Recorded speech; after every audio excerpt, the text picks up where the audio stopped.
The NFL trade deadline is next Tuesday, November 4th. And today I want to go position by position, taking a look at all these trade candidates, these trade targets, and come up with potential landing spots for them. If you don't know, now you know. Currently, I'm doing my mid-season 2026 NFL draft ranking. So it's a good time, if you're not already, to become a bro and subscribe. But let's go ahead, get into these trade targets, starting with the quarterback position. And there's really not much to say here. Kirk Cousins is kind of on here as a meme.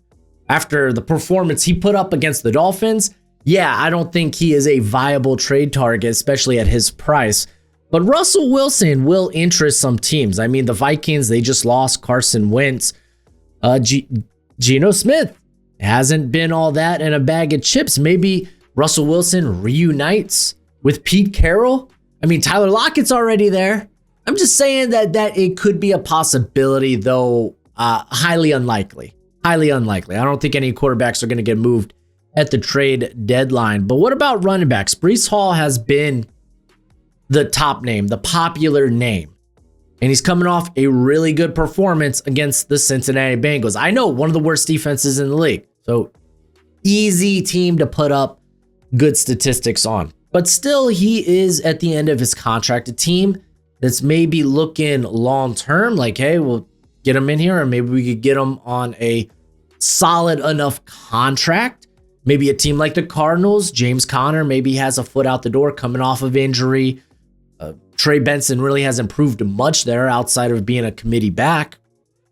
So the Cardinals looking for anything to kind of jumpstart this offense could be an option, as well as maybe the Texans. But I think Woody Marks, Nick Chubb, they've been fine enough. And really, the problem with the Texans is the offensive line. I don't know how much Breece Hall can really help you. I mean, I guess he has experience behind, for the most part, a not great offensive line there in New York. But ultimately, I think the Jets hold on to Breece. Maybe they could get a deal done, or maybe they could get a compensatory pick for him when he does move on in free agency. So he's going to be a fascinating name to watch. I threw Jerome Ford up here potentially, but I mean, what, Quinshon Judkins now, isn't he like day-to-day with an injury? Let's see. Quinshon Judkins, day-to-day with a shoulder injury. So maybe they hold on to Jerome Ford. Not that you're going to get much, if anything at all, for Jerome Ford, but I thought I'd at least throw him in here. Chiefs could also be a landing spot. They're always looking for somebody in the backfield there. They have a couple of interesting free agents coming up. I think Pachenko, also Kareem Hunt probably hits free agency again too, but they're more likely to do something in the offseason. They're very content with their current backfield. Wide receiver, ooh, there are some names. Jacoby Myers, he doesn't want to be in Las Vegas, but he's like, hey, as long as I'm here, I'm going to try to play well. He, I think, is the most likely to move. The Steelers feel like a very obvious, and again, just because I have the Niners here first doesn't really mean I think they're the most likely. I was just kind of throwing teams that I think could maybe put their hat in that ring. He's kind of a 49ers type of wide receiver, Jacoby Myers. And the Niners are hurt everywhere. But Steelers feel like the most likely. I know he was the name that got the most, or at least the Steelers were the team that seemed to have the most,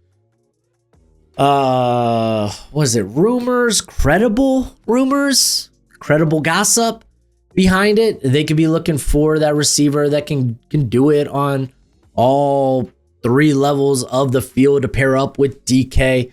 I think that could be an option. Rashid Shaheed, man, if he gets moved, you could throw Chris Olave up here too. But I think the Saints have been talking about, or at least talking with Chris Olave about a possible contract extension.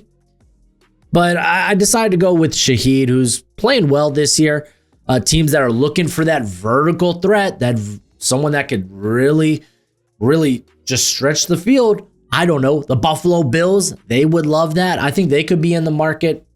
I put the Steelers here as well, just because, Steelers, they need a wide receiver. And Arthur Smith, he loves going vertical. Shaheed should be his type of guy. Calvin Ridley, golly, I don't see this happening. I just don't. Calvin Ridley, for one, dealing with a hamstring issue. No one will want that contract.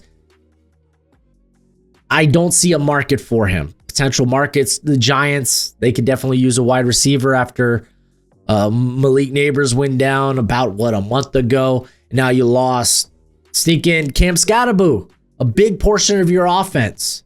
Someone that was going to help Jackson Dart. Right now, Dart, he could use all the help that he can. So I could see them maybe in play for a wide receiver somewhere. Calvin Ridley, though, I really just don't see a market for. Same with Christian Kirk. I think Kurt was hurt last game as well, because you had guys like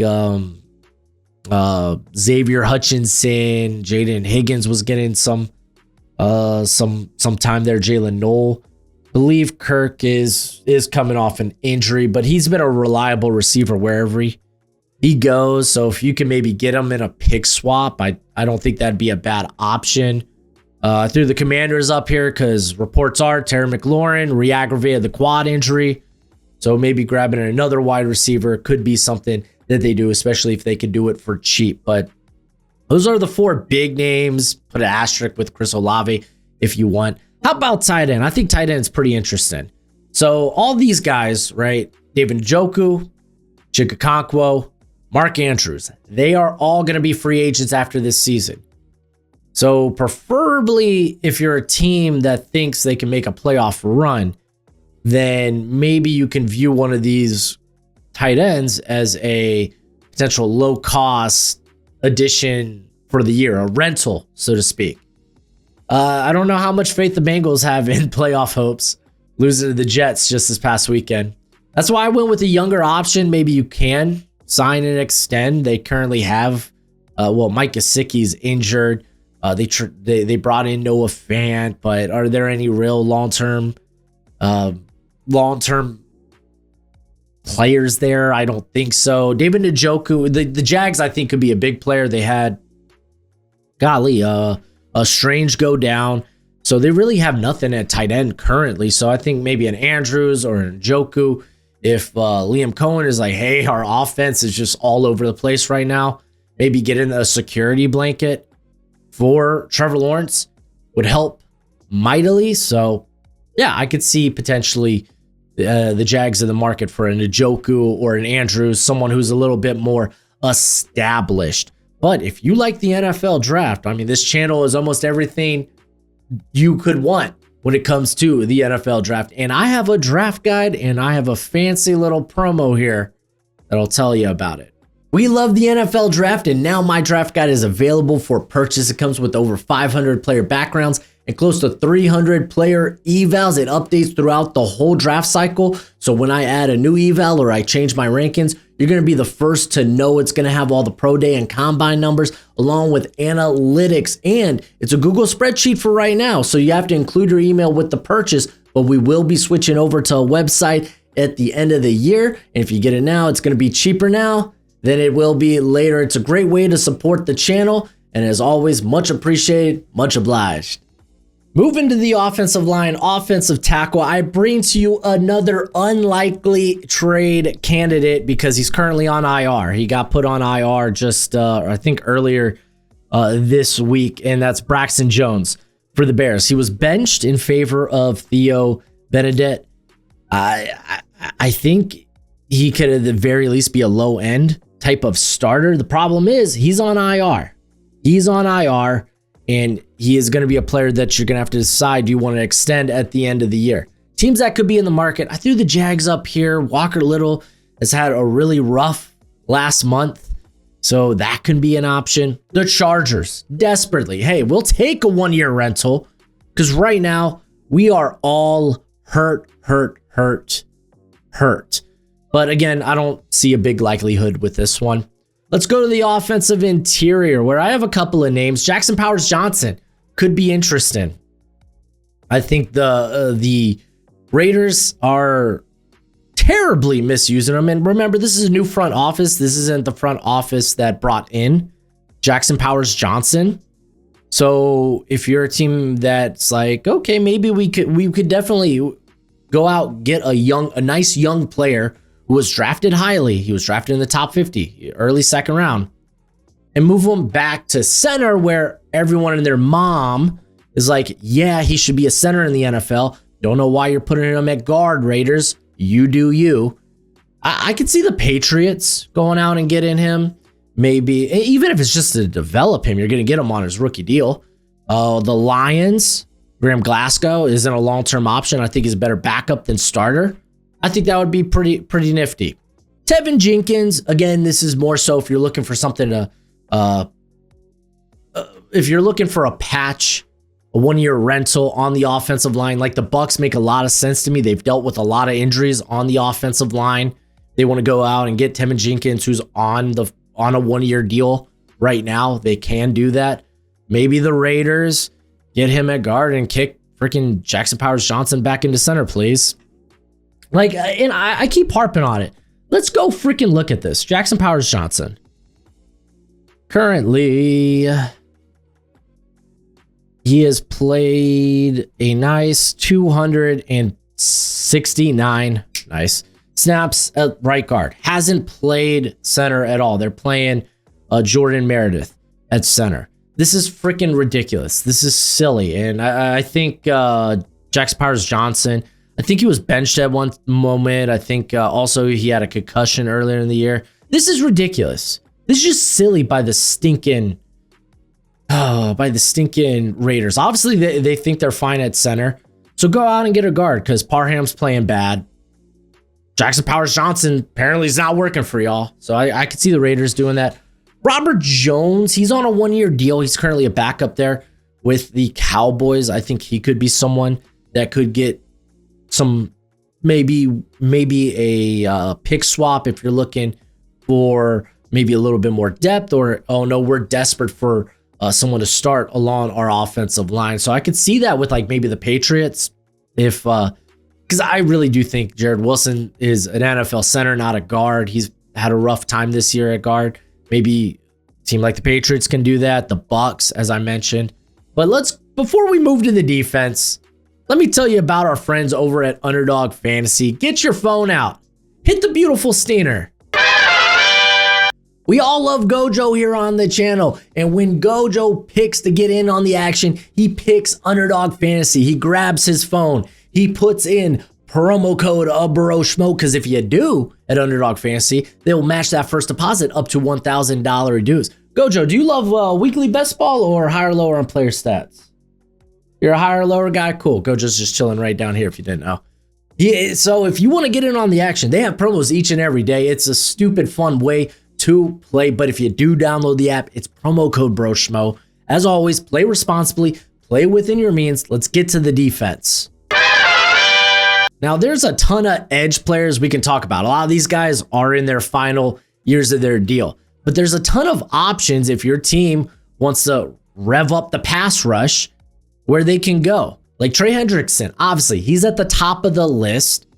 And I think if you're a team vying for a championship, so the Eagles, the Lions, you should be on the phone with the Bengals, seeing if they're willing to part ways with Trey Hendrickson this season. Keion Thibodeau is another interesting cat here. He's currently having a solid season. He's got 25 pressures, 3 sacks. He's third on the team with pressures. So maybe a team that has a young nucleus, but they don't really have pass rush. So the Ravens, they're developing Mike Green, but they could really use more pass rush to trade away Odafe Owe. Or the Panthers, who they double dipped in the draft just this past season with Nick Scordon and Princely Umamielen. But if you want to continue to add and take more shots at the dartboard of maybe hitting on some of these young pass rushers, I think Thibodeau could be right up their alley. And I mean, the Giants, let's be honest, while they're fun to watch, there's hope in New York again. They're probably not a playoff team this year. So grab as much draft capital as you can. Why not? Why not? Jalen Phillips. And this is where, if you haven't already, I have this role column and I put Robin here, right? Basically, I think these guys are the Robins to somebody's Batman. Phillips can be that. Maybe a team like the Colts, they want to get in on a young edge rusher. The Lions, again, if you can't get Hendrickson, why not and go get a Jalen Phillips? You would have to extend him if you want to keep him long-term. Currently, Phillips is the leader in pressures for the Miami Dolphins with 27. So he could be a good get. Jermaine Johnson, I think it's interesting. His name is on the trade block. And I mean, New York, they could sell parts of this squad. I think it would make sense. Currently is Jermaine Johnson. I don't think he's on IR, but I think he is banged up with like an ankle or a foot injury. Let me just go and confirm that. As Jermaine Johnson, I don't see him on the injury list as it stands right now. Yeah, he's not on the injury list as it stands right now. So a team could go out and get him.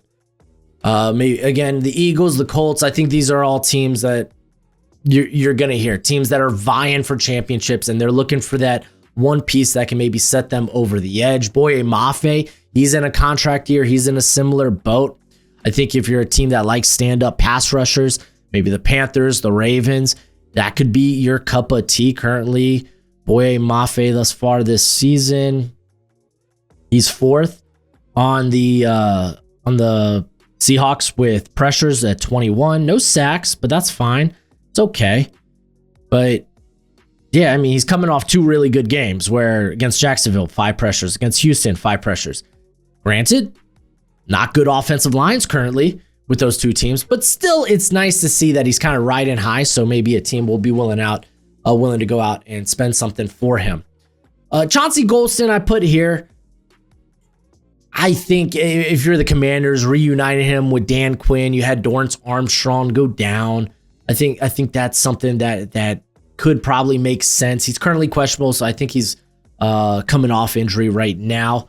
A few other guys that I just really couldn't find or figure out landing spots for. Perhaps Arden Key. The tight ends are in fire sale mode. They already got rid of Roger McCreary, so he could get moved next. Kingsley Ignabari, he's kind of lost in the shuffle, but when on the field, makes big plays for the Packers. I mean, just this week against the Steelers, just this past Sunday night. So maybe he gets moved. Keion White, kind of like lost in the shuffle at this point. This isn't the coaching staff that drafted Keion White. So I could see him being moved. Arnold Ebiketie, he's in a similar bucket. So those are some of the edge players. Let's go to defensive interior. I only have one name here. And you're like, why didn't you put like a Quinnen Williams or a Jeffrey Simmons? Listen, I know those two teams are bad, but if you're going to look at your defense and be like, well, yeah, let's trade away one of, if not the best players on our defense right now. Why would you do that? That makes no sense to me. They should be building blocks to get you back on the right path. So I didn't list them. Raiders, they said Max Crosby isn't for sale. That's why he's not listed with the edge players.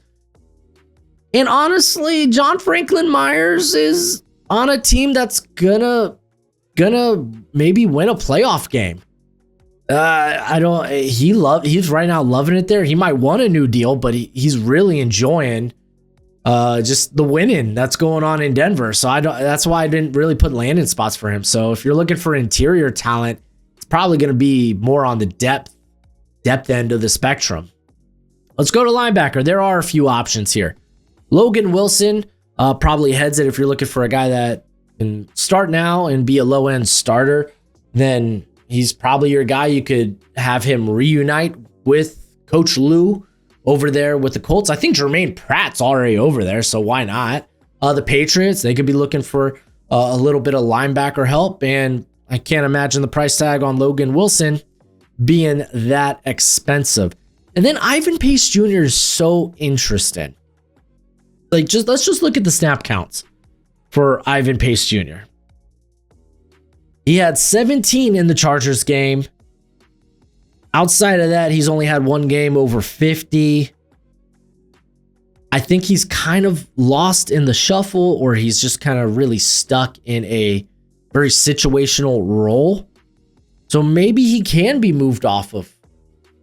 Maybe he does go to maybe greener pastures elsewhere. Christian Harris, kind of in a similar bucket, but with less snaps. Right now, Christian Harris just stuck being a backup there with Houston. He only has 35 snaps on the year.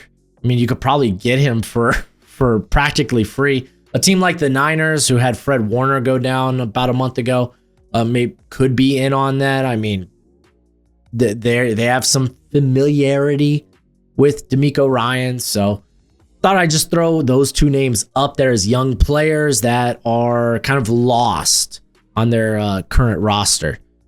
Corner, I got some names here, just removed Roger McCreary yesterday. Alontae Taylor, I love his versatility, where he could really line up anywhere in the defensive backfield. Saints, he's going to be a free agent. They could look to move off of him. The Steelers have had some injuries in the secondary. The corner position's been kind of meh for them anyway. They could be in on that. The Cowboys, their defense sucks. They want to go out and get a player, man. I mean, I think Taylor could be that guy. Perhaps. We'll see. Maybe. We got Jaquan McMillan, though with the Patrick Surtain injury, maybe this becomes a little less likely. We are going to see more Jahdae Barron there for the next few weeks, because I think it's a pectoral strain that Surtain currently has. So maybe now he doesn't really get moved. But if you're a team maybe like the Bills or the Commanders, you're looking to fortify parts of your secondary, he could be a low-cost buy. Michael Carter, again, kind of in the same bucket, low-cost buy. You have a team that's could be in fire sale mode. They brought in Jarvis Brownlee from the Titans, who currently, I think he's been playing a lot in the slot. Then again, I mean, I know Sauce didn't play last game. I think it was because of a concussion. But yeah, no, he's been playing a ton in the slot, almost exclusively, and that's kind of been Michael Carter's role. So I could see Michael Carter being moved if the Jets can get something back for him in maybe a similar pick swap as to the Roger McCreary deal. That could be something in the cards there. And then I have Cam Taylor-Britt, who has been literally demoted to special teams at this point. I think there's still maybe a quality corner in there. I really do. Maybe reunited him in Indianapolis, where they need cornerback help, with Coach Lou. Again, I'm just kind of trying to connect some dots here. The Cowboys, again, they just need secondary help. Reek Wollen's going to be interesting. Who wants to take a shot on him? I wonder, because the Seahawks, spent a 5th round pick on him. I wonder if the Seahawks will get anything higher than a 5th round pick if a team does go out and trade for him. I am curious about that. I'm actually second checking, or I'm double. Okay, I was pretty confident he was a 5th round pick, but in my head something said 3rd, but I think that's because I had him as a 3rd. But I mean, if you're the Eagles, you're looking for a corner too. Play outside, because DeJean's playing in the slot. They like taking gambles and rolls, and I think it could be a gamble worth taking. I throw the Colts in here because I think I would love to see just Reek Wollen and in press and whatnot. It just gets me hot and bothered. And now let's move, last but not least, the safety position. I only have Kyle Duggar here, the only player. I think currently he just missed the last game with either a knee or a hip injury. He's not in the future plans of the Patriots. There was rumbles he was going to get traded before the season. So maybe the Commanders, though Jeremy Reeves finally getting some shine there, playing good football. Maybe the Commanders come calling. Maybe the Vikings looking for another guy that can be a very versatile player in the secondary. Brian Flores loves these versatility guys. The Steelers, again, they've had injuries at safety. So maybe Kyle Duggar is a name that they decide to call. But Let me know if there's any trade targets that you think I didn't list that I should have in the comment section below. That's it for the video. Oh, again, if you want to check out some draft content, I have some draft content if you want to get an early look, especially if your team sucks. You should be looking at the draft right now. I'm a Dolphins fan. I'm already looking ahead. So if you want some draft content, you can check out some of the videos I have laid out here. But as always, until next time, you be easy, my friends. Later.